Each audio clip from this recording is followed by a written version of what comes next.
Graça e paz, gente, aleluia! Terceira aula de bibliologia. Vamos trabalhar alguns temas importantes hoje. Nós temos já falado sobre a origem da Bíblia, porquê do nome Bíblia, que vem de biblos. Falamos também na semana passada sobre a questão da dificuldade de não ter mais os livros autênticos, chamados autógrafos, que foram aqueles livros escritos, por exemplo, por Moisés, Isaías, escrito por Jonas. Nós não temos mais nenhum original. Por quê? Porque o papiro era um material assim muito fácil de ser deteriorado. Animais ali, aqueles insetos comiam e ele acabava muito rapidamente. Então todos aqueles foram feitos por papiro, ficou para trás, já foi comido, foi deteriorado, não existe mais. Então o que nós temos hoje são cópias de cópias de cópias, são coisas distantes. Nós não temos original, mas apesar disso tudo nós podemos ter certeza que a palavra de Deus não foi adulterada, ela não foi comprometida, ela continua sendo a palavra de Deus, porque os manuscritos encontrados, mesmo em lugares diferentes, em épocas, que foram cópias de cópias de cópias feitas por várias pessoas, eles não perderam a essência, é a mesma essência. Então hoje nós vamos dar continuidade, nós vamos estar trabalhando outros temas aqui, vamos falar sobre a autoridade da palavra, sobre a inspiração, vamos falar também sobre a revelação da palavra. São outros temas muito importantes aqui, que às vezes pode solucionar dúvida no seu coração, ou no coração de pessoas ainda com quem você vai se encontrar e vai às vezes ajudar, ok? Está sendo gravado hoje a aula porque estou lá no trabalho do Homens, do Face a Face de Homens ali em Água Boa, mas que Deus abençoe a nossa aula, que seja rica, que seja muito produtiva, em nome do Senhor Jesus. Vamos lá.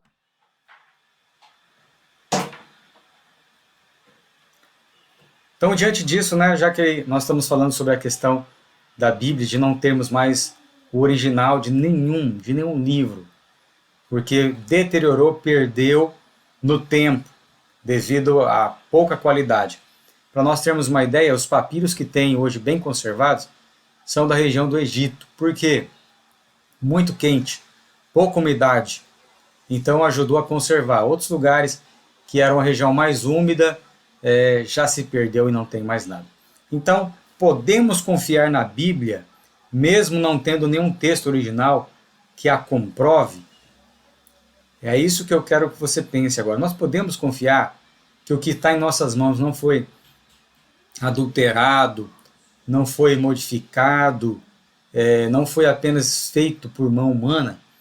É sobre isso que a gente vai trabalhar agora, nesta noite. Eu quero convidar você para nós estarmos juntos, crescendo e aprendendo aqui na nossa escola bíblica dinâmica, em nome de Jesus. Vamos lá então. Quando a gente olha para a própria palavra, ela dá testemunho da veracidade. Vamos ver algumas questões aqui. Jesus ele reforçou que ela é inspirada por Deus e que o Espírito Santo ensina as pessoas sobre ela. Então, primeira coisa, a Bíblia ela é inspirada por Deus. Jesus ele nos afirma isso. E se o Filho de Deus afirmou, declarando, como nós vamos ver agora, então ela tem autoridade e ela tem sim poder. Ela é um livro realmente de Deus. Lucas capítulo 24, 44 e 45 diz assim: em seguida disse: enquanto ainda estava com vocês, eu lhes falei que devia se cumprir tudo o que a lei de Moisés, os profetas e os salmos diziam ao meu respeito. Então ele lhes abriu a mente para que entendesse as Escrituras. Então aqui Jesus está falando, olha, a lei de Moisés, que é Gênesis, Êxodo, Levítico, Número, Deuteronômio, fala de Jesus. Então esses 5 livros já estão sendo afirmados, confirmados por Jesus como inspirados, como palavra de Deus. Os profetas, quando fala dos profetas, está falando dos profetas maiores e menores. Quem são os profetas maiores? Profetas maiores são aqueles que a extensão do livro é maior. Daniel, Ezequiel, Jeremias, são livros maiores, que têm mais páginas escritas. E os profetas menores? Então, fica fácil, né? Os menores são aqueles que o livro é menor, mas não em questão de autoridade profética.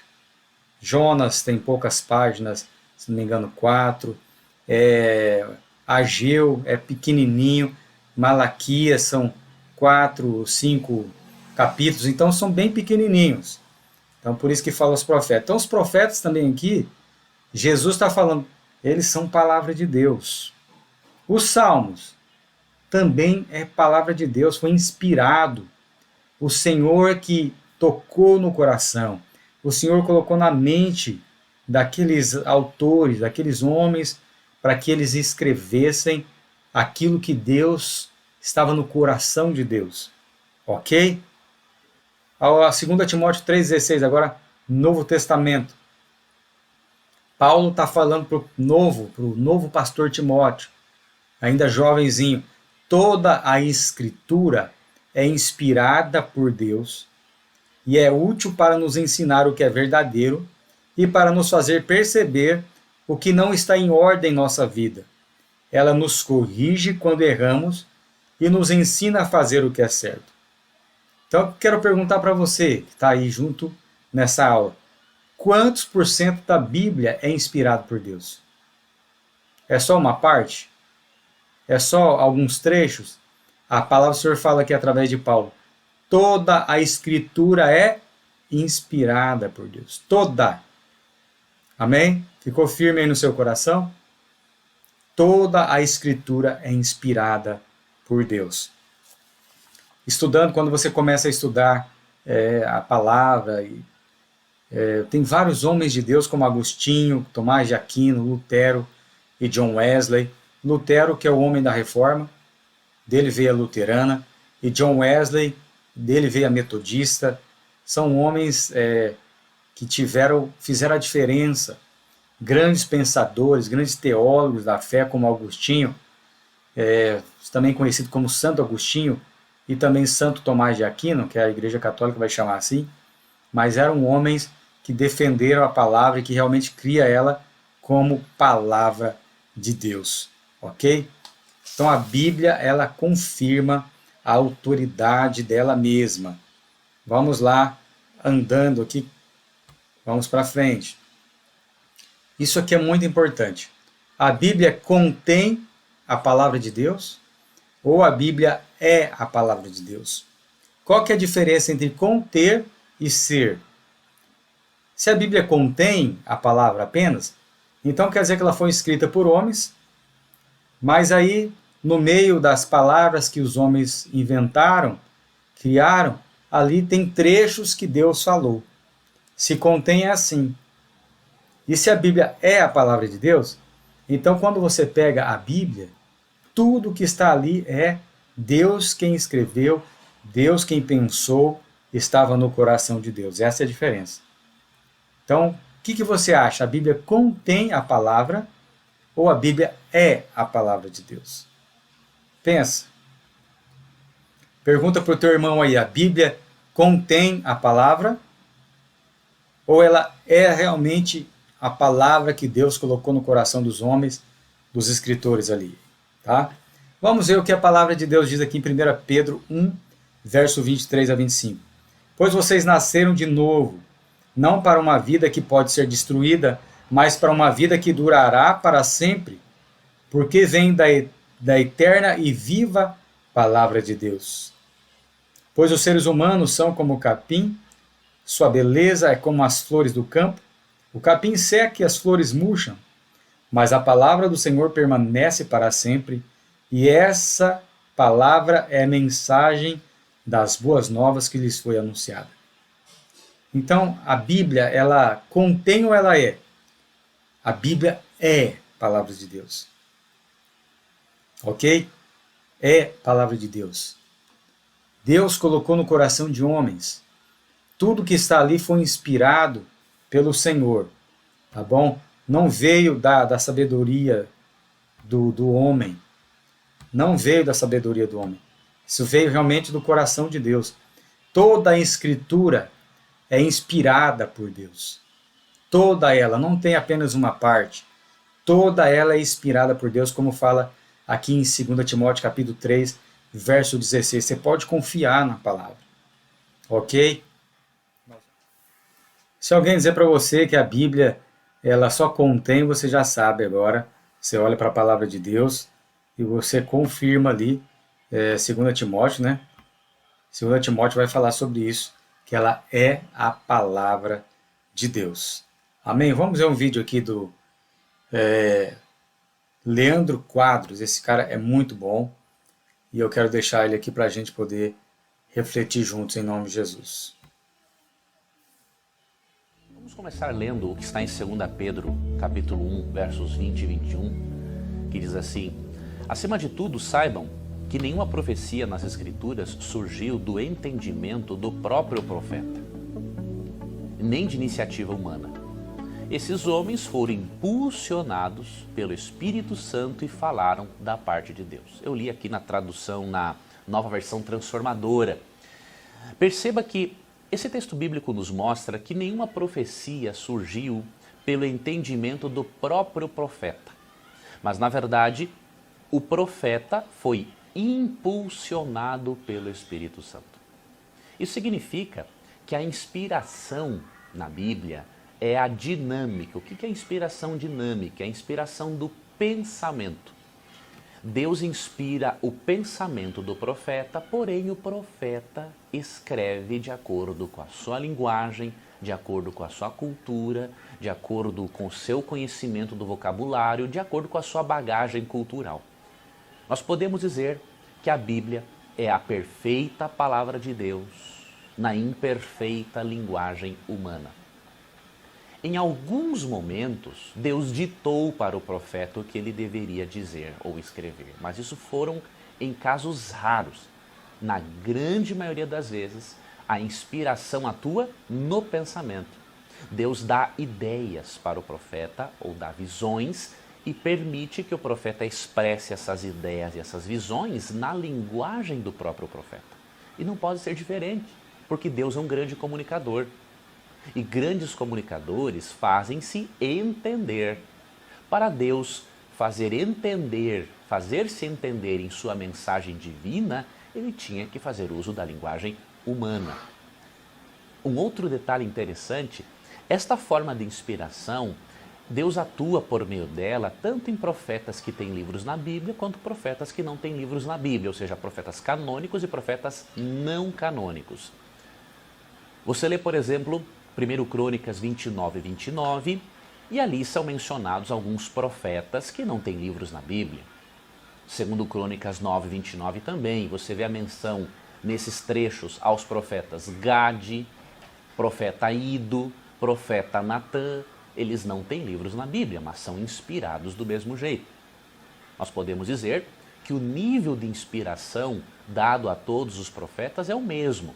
Agora, óbvio, não a autoridade profética, porque sempre a autoridade profética do cristão será a palavra de Deus. Não é?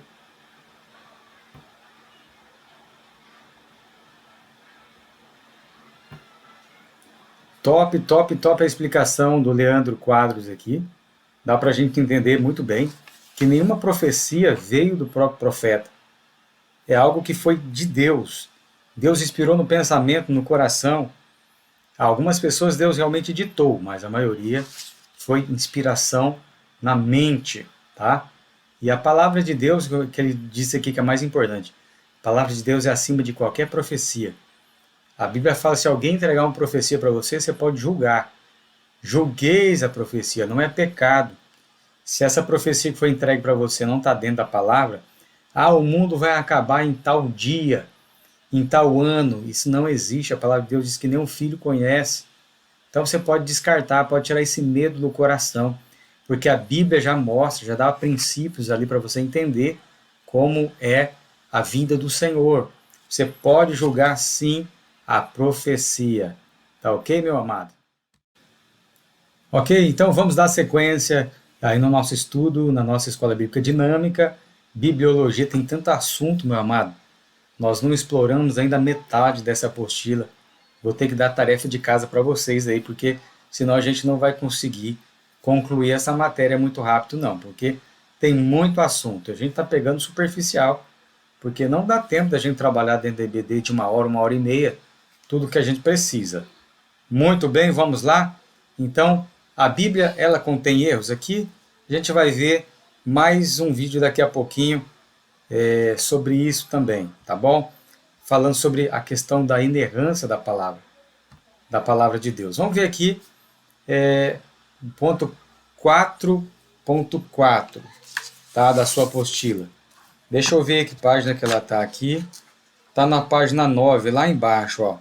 A inerrância nos ensinos de Cristo, tá? Ponto 2, eu pulei o ponto 1 porque eu achei o 2 mais importante. Então aqui vai falar sobre o ensino de Jesus, o que ele fala do Antigo Testamento. No Antigo Testamento, então, Jesus vai confirmando, ó. Jesus confirma a existência de Adão e Eva. Mateus 19, verso 3 e 5, Marcos 10, 6 a 8 vai falar sobre Adão e Eva. Então, por que a gente está colocando isso aqui? Porque alguns teólogos falam, críticos, né, textuais, quer dizer, críticos da palavra, que Adão e Eva não existiram, não há relato, não há relato oficial, não há nada, uma prova deles. Então, se não há prova para o crítico textual, o teólogo que trabalha na área da crítica, então para ele não existe. Então Adão e Eva para eles é só uma história inventada. Para quê? Para que o povo pudesse entender como Deus fez, mas não foi daquela forma, no entendimento deles é apenas história. É apenas uma história inventada. Mas aqui Jesus cita Adão e Eva como realmente pessoas que existiram. E eu fico com Jesus, é claro. Aqui no ponto B, creu serem verdadeiros os dias de Noé. Mateus 24, 38 e 39. Lucas 17, 26 e 27 também fala de Noé. Eu também fico com Jesus. Nós não temos a prova, não temos a arca, não temos nada que comprove essa época. Apesar que sobre o dia de Noé, pelo menos há vários relatos de outros povos que também mencionam um dilúvio de muitos e muitos dias. Não é um dilúvio tão parecido com a Bíblia, mas há várias culturas que também falam de um tempo onde choveu de uma forma como nunca antes, inundou e matou muita gente. Então, pelo menos tem algum vestígio em outras culturas. Tá? C. Confirmou a destruição de Sodoma e Gomorra e também da existência de Ló, que é sobrinho de Abraão. Mateus 10, 15, Lucas 17, 28 e também 29 vai falar sobre isso, tá? Então aqui Jesus está afirmando. Sodoma e Gomorra também a gente vai ver mais à frente. Eu vi um documentário esses dias da Aline, é uma menina que mora em Israel, é brasileira, e ela mora em Israel, ela tem dupla cidadania, e ela foi até a região do Mar Morto. Queridos, é muito interessante esse vídeo, porque há montanhas enormes, assim, e aquelas montanhas são de sal e enxofre. Ela pegou um pedacinho da montanha, e ela falou, isso aqui é sal, mostrou ali os cristais de sal. Então ali prova que houve naquela região do Mar Morto, que era aquela região, uma região muito produtiva, e ali era aquele lugar realmente onde estava Sodoma e Gomorra. E hoje é um deserto, é uma montanha de sal e mais nada, e enxofre. Ela colocou fogo num pedaço daquele material, e é um fogo azul, e aquilo lá prova que era sal e enxofre. Ela levou para um lugar escuro, inclusive, e acendeu, você vê uma chama azul, cara. É interessante como que a palavra de Deus ela é exata. Então tem sinais ali, evidência dessa época. Letra D. Aceitou como verdadeira a história de Jonas e o peixe. Mateus 12:40, Jesus fala sobre Jonas, tá? Que foi engolido pelo peixe. Então Jonas também pela crítica textual não existe, foi só uma história. Porque não se pode provar Jonas também. Não se prova Daniel, não se prova Esther. Então para eles é só uma história. O que não pode ser provado não existe para os críticos textuais. Eles são praticamente ateus, meus amados. Por isso que tem muita gente que vai fazer teologia eles perdem a fé. Porque você tem que estar firmado na palavra. Você não pode estar firmado em teólogo, em pensamento, em pensador. É igual a pessoa que só firma em homem, em pastor, e não busca Deus. Qualquer coisinha ele está saindo fora da palavra, fora da presença de Deus. Outras coisas aqui na letra I, ó, a historicidade de Isaías, de Elias, de Daniel, de Abel, de Zacarias, de Abiatar, de Davi, de Moisés e seus escritos, de Abraão, Isaque e Jacó. Todos eles foram citados por Jesus.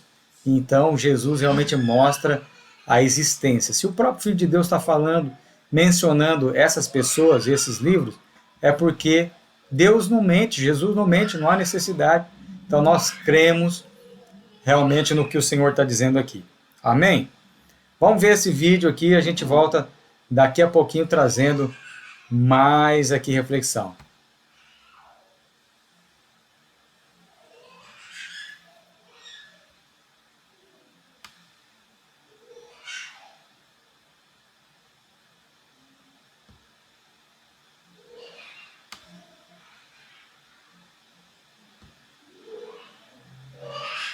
Será que existem erros ou contradições na Bíblia?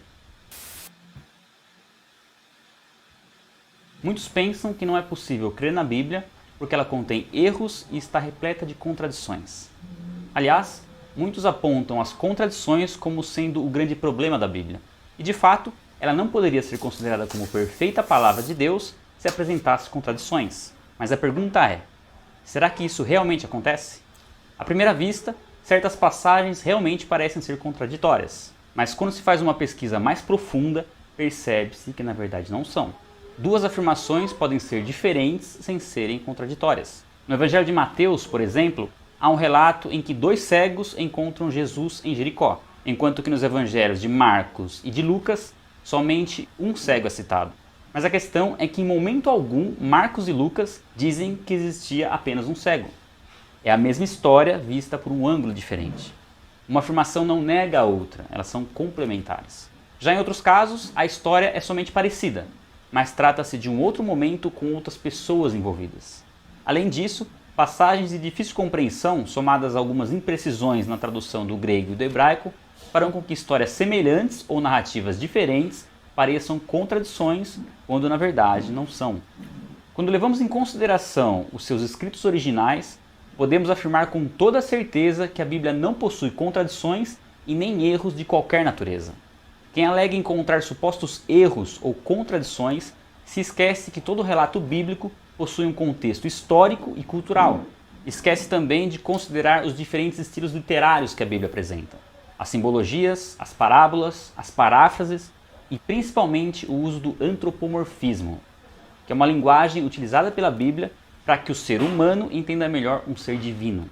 Quando observamos essas questões, vemos que todos os supostos erros e aparentes contradições bíblicas possuem uma explicação perfeitamente satisfatória. Por essas e por outras inúmeras razões, podemos afirmar que absolutamente tudo o que a Bíblia diz é verdade. Não importa a forma como a Bíblia comunique algo, nos seus escritos originais, ela sempre o faz corretamente.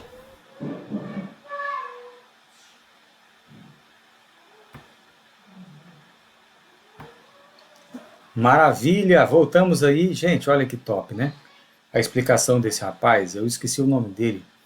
Depois eu vou pesquisar e vou colocar para você. Ele tem um site, ele tem um YouTube, canal, que ele só trata da Bíblia, assim, um cara bem profundo, bem ético, um cara que entende bastante. Então ele explicou algumas coisas bem rapidamente, bem superficial, ele foi ali, mas valeu a pena já. Falando sobre algumas contradições, né? Onde, por exemplo, Mateus fala de 2 cegos, Marcos e Lucas falam de um, mas não muda a essência, não atrapalha o conteúdo, continua sendo o mesmo, falando das mesmas coisas. E ele falou do antropomorfismo. O que é o antropomorfismo aqui? É colocar em Deus atitudes humanas. Por exemplo, quando fala lá em Gênesis 6,6 que Deus se arrependeu de ter feito a humanidade. Na verdade, Deus ele é perfeito, ele sabia de tudo. Mas ali Moisés, quando escreve, coloca essa atitude, como o coração de Deus ficou dolorido com aquela situação que estava acontecendo. Não é que ele não sabia e que agora, poxa, Deus ficou bravo e vai destruir tudo. Deus sabia. Mas é um sentimento humano que foi colocado para que a gente pudesse entender o que estava passando no coração de Deus. Tá certo? E em vários lugares da palavra vai falar sobre essa questão do antropomorfismo, que é colocar em Deus sentimentos humanos de uma forma que fique mais fácil de entender o que estava acontecendo naquele momento. Tá ok? Deus, ele permite, como um grande locutor perfeito, como diz ali Leandro Quadros, trazer para nós o mais próximo possível. Nunca vamos entender Deus perfeitamente. Nós somos limitados, mas pelo menos é uma tentativa. Olhando ainda para essa questão dos erros aí, temos aqui na sua apostila, na página 8, olha, falando de alguns problemas que a gente encontra na Escritura. 1 Coríntios 10, 8 vai falar que houve 23 mil que morreram numa guerra. Números 25, 9 vai falar que foi 24 mil, sem incluir a restrição em um só dia. Então aqui há erro numérico, mas fala da guerra, fala do que houve, do conteúdo certinho, só erra essa questão do número, ok? Mas não muda nada. Aqui na letra B fala assim, dos exemplos, linguagem figurada para o nascer do sol e o pôr do sol. Na verdade, não é o sol que está girando, nós entendemos hoje que é a Terra que gira em torno do sol. Então não existe nascer e pôr do sol na maneira científica de dizer. Na ciência não existe isso, é a Terra que está girando, tal. Mas, para a gente entender de forma humana, se coloca que o sol nasceu, que o sol se pôs, naturalmente, não é nenhum problema isso daqui. Mas para a crítica textual é um problema, dizendo que, por exemplo, crendo nós, que é o sol que está girando em torno da Terra.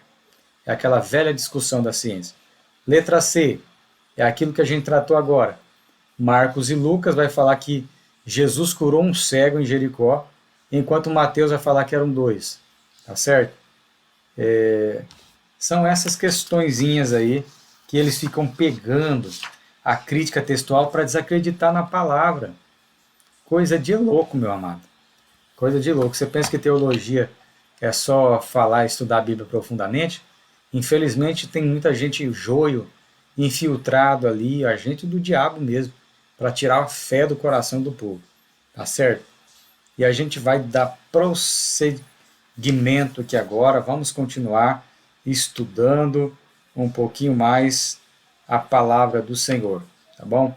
Vamos falar aqui ainda, antes de eu passar para a questão dos atributos aqui diretamente, né? Tem aquela questão, por exemplo, do faraó, né? Deus endureceu o coração de faraó, Êxodo 7, 13 e 14. Então, quando você vai estudar isso aqui mais a fundo, lá no original, no hebraico, o verbo não indica se foi Deus que endureceu ou se foi o coração de faraó que endureceu. Lá não indica, não está claro isso daqui. Então, algumas traduções colocaram que Deus endureceu, porque o verbo não dizia que era o faraó ou foi Deus que endureceu o coração. Aí, mais ou menos assim, chutaram e colocaram, né? Aí, a nova versão transformadora, que a gente geralmente usa na igreja, lá no telão, né? A gente usa mais a NVT, que é a nova versão transformadora. Ela já traz essa interpretação assim, ó. O coração de faraó, porém, permaneceu endurecido. Tá ok? Porque o verbo não indica, é Deus que endureceu, ou o coração de faraó. O verbo é neutro, nesse sentido aqui da palavra. Depois você estuda melhor aí na tua apostila, beleza? Então agora vamos para os atributos comunicáveis de Deus. Isso aqui cai, geralmente, nos concílios, tá bom? Quando tem concílio, sempre cai os atributos comunicáveis de Deus. O que é isso? É como você consegue ver as qualidades de Deus de forma visível, de forma muito presente. Fala do amor, Deus é amor. 1 João 4,8 vai falar que ele não contém amor em Deus, que ele faz parte da essência dele, amar. Então em Deus não tem ódio, em Deus não tem rancor, ele é amor, puramente, perfeito. Aquele amor ágape que é capaz de dar o seu próprio filho para morrer por um monte de pecadores, um monte de escarnecedores, por pessoas que iam virar as costas e que iam dizer que Deus não existe, iam criar outras teorias para não aceitar Deus. Então, Deus ele é puro amor, ele não está nem aí. Ele nos ama e ponto final. Aqueles que quiserem a Deus, ele está de braços abertos, como na passagem lá do filho pródigo que volta para casa e o pai está lá esperando. Isso é lindo demais, é puro amor. Deus é bondade, ele é bondoso. Não há maldade nenhuma no coração de Deus. Não há nenhum sentimento de Deus de vingança. Ele é perfeitamente bom. Deus é misericordioso. Ele não olha para nós com rancor e com desejo de vingança porque nós falhamos. Ou nós falhamos e chega um momento que ele fala, não amo você mais. Toda vez que você voltar para Deus, ele tem misericórdia. Efésios 2, 4 e 5 vai falar sobre isso. Nós servimos a um Pai grandioso, misericordioso. Deus é sábio. Ele não apenas tem conhecimento, mas ele tem aplicação. Ele é um grande sábio. Sábio nas palavras, sábio nas atitudes. Olhando para a vida de Jesus, nós entendemos um pouco de Deus. Como ele agiu de forma tão poderosa, tão maravilhosa, nunca falhando. Jesus, enquanto passou por essa terra fisicamente. Jesus era totalmente sábio. Entendia a época, entendia os tempos, entendia o que as pessoas estavam pensando apenas no olhar. É uma revelação do Espírito Santo também, mas é a sabedoria do coração dele. Daniel 2,20 vai falar disso. Ele é justo, Salmo 11,7 vai falar da justiça de Deus. Deus é tão justo como um pai e uma mãe que disciplina, que coloca de castigo o seu filho, que o repreende, mesmo que isso doa, mesmo que isso seja ruim, incomode, mas você está querendo formar um caráter na vida do seu filho. Da mesma forma, Deus é justo, ele olha para nós, mesmo sendo amoroso, ele fala, você precisa de correção. E por isso que muitas vezes estamos apanhando de Deus. E por isso muitas pessoas vão para o inferno, porque é escolha pessoal. Se a pessoa não quer Deus, se a pessoa quer viver de qualquer forma, Deus não vai obrigá-la a morar no céu. Ele vai para o inferno, porque é uma escolha que a pessoa tomou durante a vida. Não é porque ela não soube, porque principalmente em nossos dias, não há como não saber de Jesus. Principalmente no país que nós vivemos, é na rádio, na TV, na internet. São igrejas em cada esquina praticamente da cidade. Então não tem como fugir. Ou você serve a Deus, ou você realmente esnoba a Deus e continua a tua vida. Deus é santo, Apocalipse 4,8. Aqui está falando de pureza. Deus não há nenhum tipo de sombra, de escuridão, ele é totalmente transparente. Aqui vai falar que ele é verdadeiro daqui a pouquinho. Então, Deus é santo, ele não se mistura com o pecado, ele não se mistura com as trevas, ele é totalmente puro, limpo, perfeito ao nosso Deus. Ele é verdadeiro, assim como Jesus afirma, eu sou o caminho, a verdade. Deus ele é verdadeiro, João 17,3 vai falar sobre isso. Não há nenhum tipo de engano, de mentira em Deus, não há nada. Ele é totalmente verdadeiro, transparente.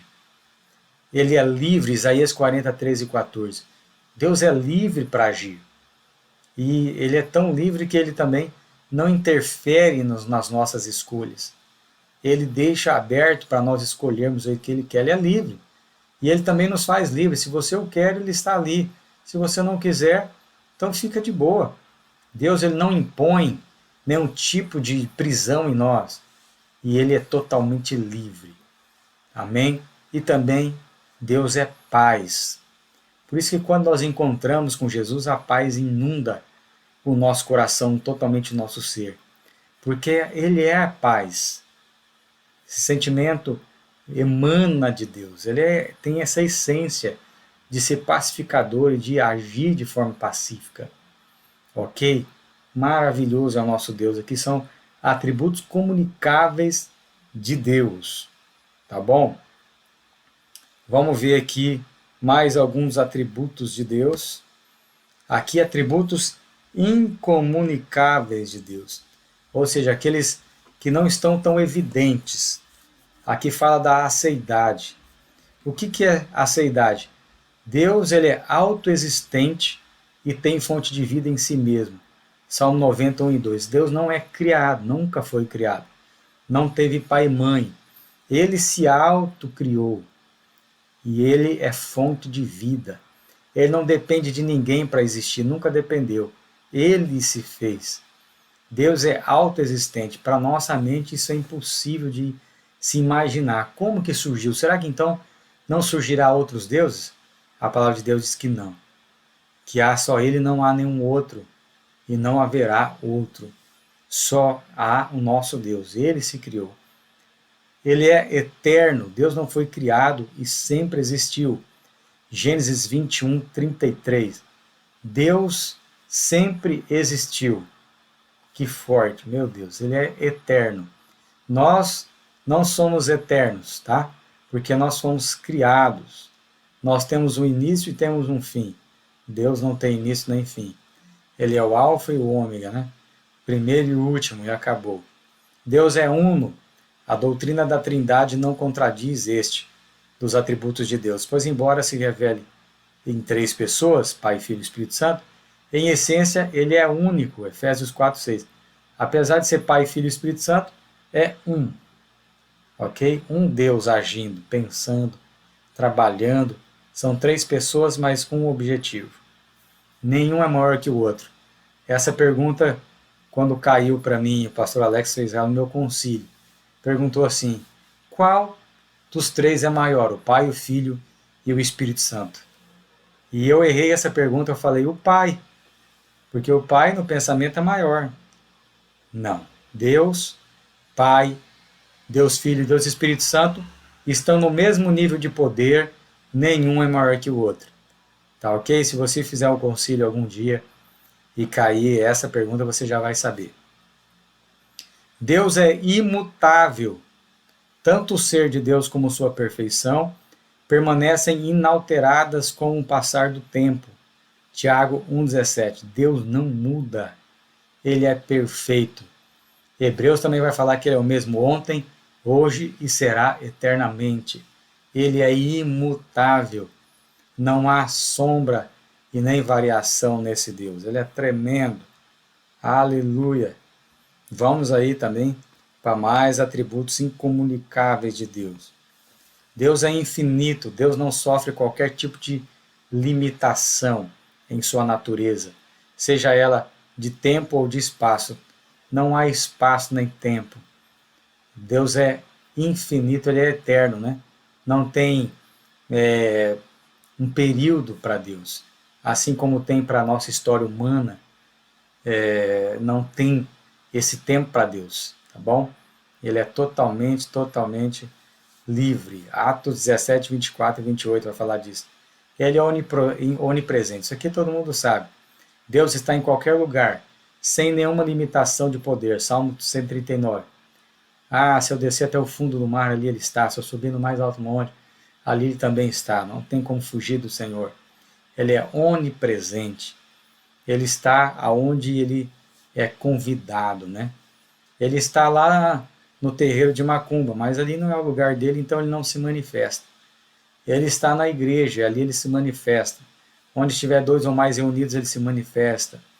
Se você estiver andando de carro, falando com ele, ali ele estará com você, porque ele é onipresente.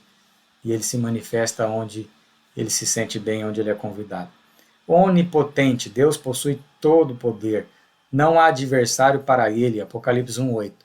Quando a gente fala de luta entre as trevas e a luz, não é Deus que está lutando, são os anjos. Os anjos lutam contra o demônio, contra Satanás. Nós vemos aquela passagem de Daniel, se não me engano, Daniel capítulo 12, quando Daniel intercede por Israel, e ali o anjo Miguel é impedido de trazer a resposta, ou seja, de libertar o povo de Israel, né? O que acontece ali? O anjo Miguel vem para lutar contra Satanás. Mas não é Deus que vai lutar, Deus está muito acima. Deus apenas com uma ordem, ele acaba com toda essa banalidade. O inimigo não tem nenhum poder perto do nosso Deus. Ok? Ele é onipotente. Ele é onisciente. Esse atributo de Deus nos diz que ele possui todo o conhecimento, de maneira infinita, e não possui dúvidas. Salmo 147, 4. Deus é onisciente, sabe tudo. Ele é soberano. Nada foge ao seu controle ou lhe causa surpresa. Filipenses 2, 12 e 13 vai falar da soberania de Deus.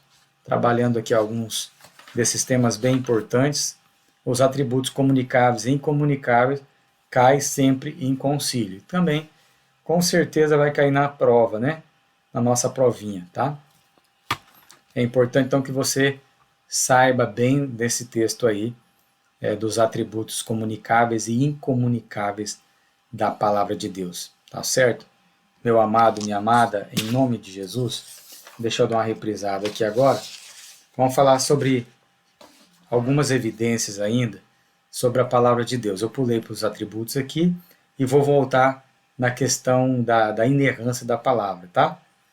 Para a gente estar terminando aqui nosso estudo nessa nossa escola bíblica dinâmica nessa noite. Então a gente falou sobre as evidências do Antigo Testamento, que Jesus, ele fala, olha, Adão e Eva realmente existiu, e cita eles, e fala de várias pessoas, dos profetas, na letra C, lá na página 10, ponto 2, evidência do Antigo Testamento usado por Cristo, tá bom? Aqui também no ponto 3 vai falar evidências de Mateus 5, 17 e 18, que fala assim, o termo, a lei e os profetas envolvia todo o Antigo Testamento. Então Jesus disse que ele jamais passaria, ou seja, a palavra não vai passar, sem que se cumprisse nem mesmo uma letra, um i ou um tio, né? Apenas um acento, ou a menor letra ou traço, na NVI vai falar. Ao dizer isso, Jesus se refere ao Yod, a menor letra do alfabeto hebraico. Tá? Sinal gráfico diferencia a letra hebraica muito parecida com o Beit, que seria o nosso B. Tá bom? Então aqui a palavra de Deus fala, não vai haver diferença enquanto a palavra de Deus não se cumprir aqui, ela não vai se perder. Então, a palavra de Deus ainda tem muito para se cumprir, mas ela tem se cumprido, a palavra do Senhor. Então, não há alteração de nem letra, nem uma palavra realmente foi acrescentada ou retirada. Igual nós vimos, houve erro do copista, mas não foi algo que foi tirado e que foi acrescentado, diferente. Aqui também fala de algumas evidências de manuscritos, no 4.5. Há manuscritos do Novo Testamento disponíveis hoje que são datados do século 3 até o 4. Fragmentos que podem datar até mesmo do século I, que é a época ainda onde os apóstolos estavam vivos. João foi o último a morrer com mais de 90 anos na ilha de Patmos. Tá? Desde então os textos permaneceram substancialmente o mesmo. Desde aquela época, então, do século I, II, III, ou seja, 100 naquele período depois de Cristo, 200, 300, 400, ali se faziam cópias ainda do Novo Testamento. E não houve alteração de várias pessoas que fizeram cópias dos textos em várias partes, pessoas que foram lá, copiaram e guardaram, não houve modificação. Então essa teoria que a Igreja Católica adulterou os textos não é real, até porque nós comentamos na aula passada que a Igreja Católica veio firmar como Igreja Católica em 350 a 400 depois de Cristo, quando o imperador Constantino assumiu.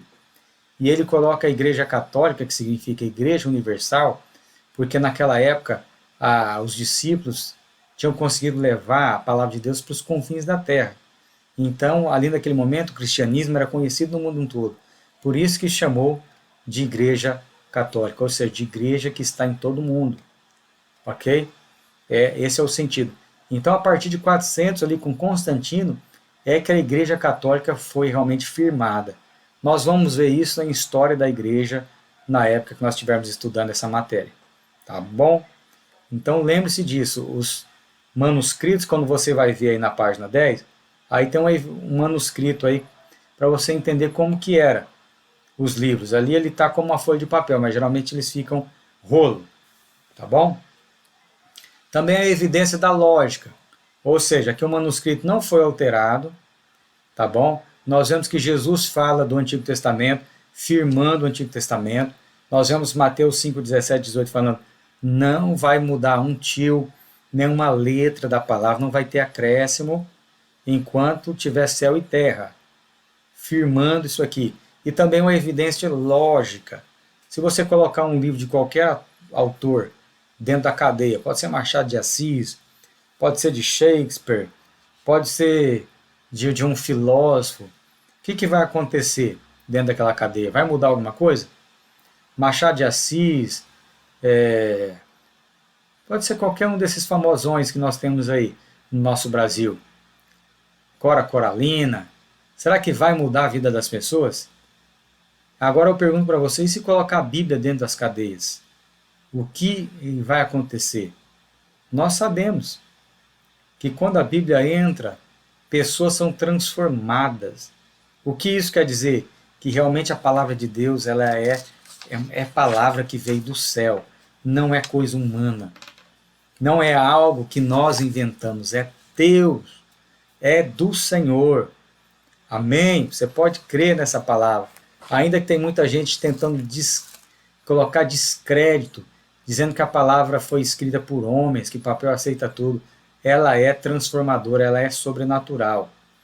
Hebreus 4,12 diz assim, a palavra de Deus é viva e eficaz.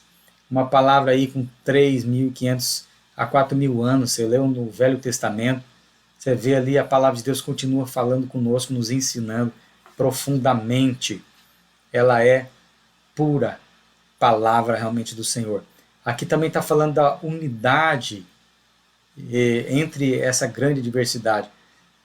40 autores diferentes. Foram mais de 1.400 anos entre o primeiro e o último livro foi escrito.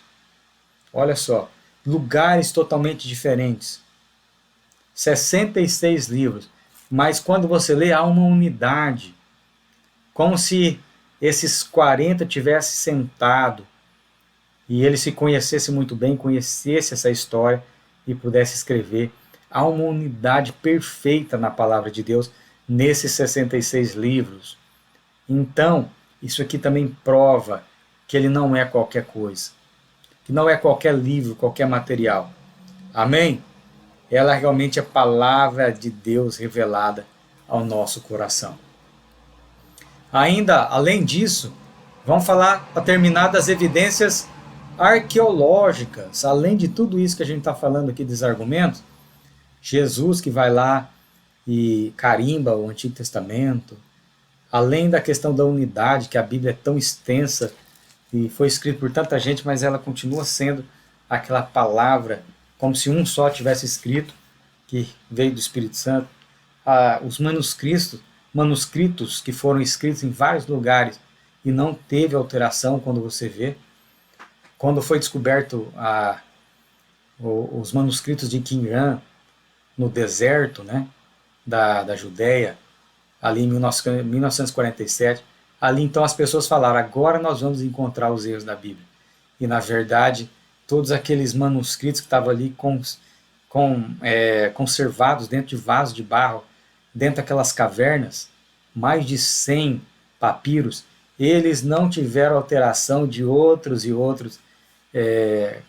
cópias. Então é maravilhoso, irmãos, é tremendo, Deus é maravilhoso. É a evidência arqueológica, eu vou trabalhar agora com vocês aqui, ó. Tá bom? Vamos lá. Vamos destacar algumas aqui sobre o dilúvio. Durante uma escavação na antiga cidade de Ur dos Caldeus foi de onde veio Abraão, né? Atual Iraque. O arqueólogo britânico Leonard descobriu sedimentos que indicam uma inundação devastadora ocorrida entre 4.000 a 3.500 anos atrás, período que coincide com o dilúvio relatado no Antigo Testamento. A descoberta isolada não consegue comprovar que a inundação aconteceu em todo o mundo, mas apontou que ocorreu na região citada na Bíblia. Eita glória! Sem falar sobre Gilgamesh e outros textos ali de outras nações dessa época que também falam de um grande dilúvio que matou muita gente. a física da Arca de Noé. 4 alunos de física da Universidade de Leicester, deve ser isso na Inglaterra, decidiram investigar a possibilidade de a Arca de Noé flutuar enquanto carregava um par de cada espécie animal. Para isso, no ano de 2014, vamos lá, os estudantes começaram a analisar de acordo com a física o passo a passo das instruções encontradas.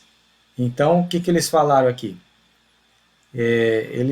Segundo o raciocínio desses meninos, a arca teria 145 metros de comprimento, mais do que uma quadra na outra, né, de extensão. 24 metros de largura e 14 metros de altura.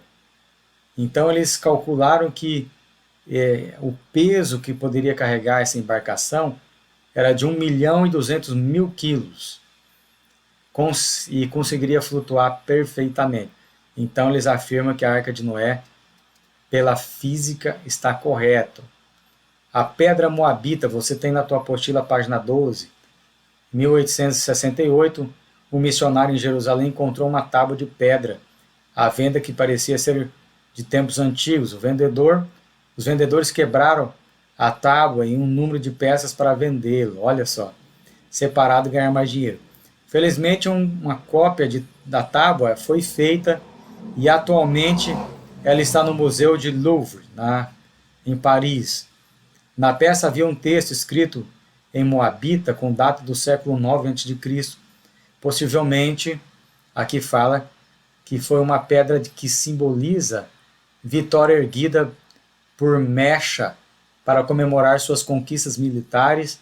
O texto fala: eu sou Mecha, filho de Quemos, rei de Moabe. Trata-se da versão do rei sobre uma guerra travada contra Israel em 850 a.C.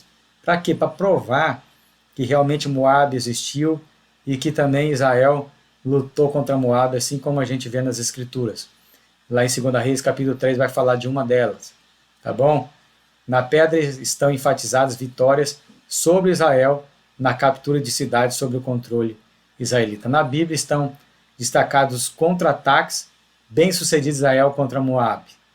Ah, Deus maravilhoso. Pedra de Pôncio Pilatos. Enquanto escavava em 1961 um teatro construído por Herodes, o Grande, em Cesareia, em Israel, uma equipe de arqueólogos descobriu uma pedra.